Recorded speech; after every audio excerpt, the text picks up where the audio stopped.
Good evening. Today we continue our reflections on the theme of harvest, looking at Matthew chapter 13, verses 24 to 43, the parable of the wheat and the tares, or in more modern English, the parable of the weeds, as tares are weeds that resemble wheat. This is one of the archetypal parables that Jesus shares with us. To put the story into context, the previous chapter, chapter 12, saw Jesus in trouble with the Pharisees. First, they criticised him for allowing his disciples to pick grain on the Sabbath. Then, when Jesus heals a man with a shriveled hand, they began to plot how they might go about killing him. Next, Jesus heals a man possessed by demons, and the Pharisees accuse him of working by the power of Beelzebub. Then they test Jesus by asking him to perform a sign, and he calls them a wicked and adulterous generation. So chapter 12 forms the foundation for chapter 13, which offers hope in the midst of all of this.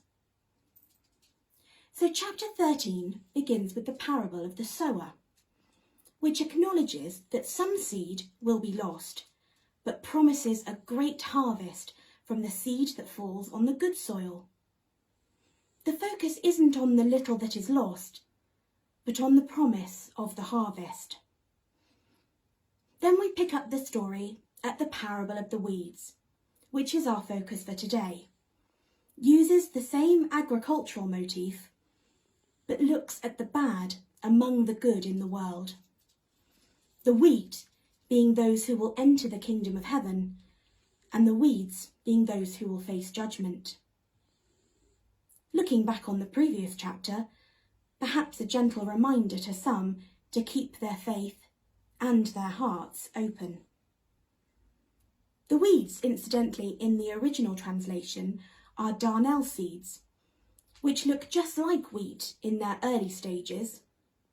Planting these seeds among wheat was a common act of sabotage in the time of Jesus, and the Romans had actually passed a law against this act. So this allegorical tale was, as always with the parables of Jesus, rooted in contemporary culture. In the past, this passage would have been used to create fear, as a warning not to find yourself amongst the weeds. However, it is better to look at it in a different way, not with fear, but with hope. This passage can act as both guide and encouragement. While there is evil around us, we need not weed out the bad, as God will deal with them in the end-time harvest.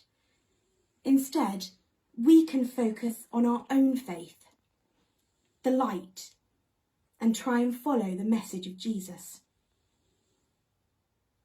Two short parables are sandwiched between the parable of the weeds and its interpretation later given by Jesus.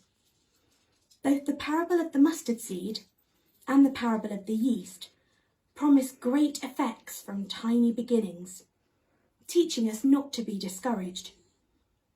Even when our efforts seem hopeless, God sees our faith. The mustard seed is particularly relevant at the time of harvest.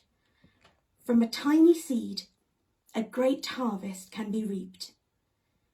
And with only the smallest mustard seed of faith, look what God can grow. I'll see you again soon. Good night.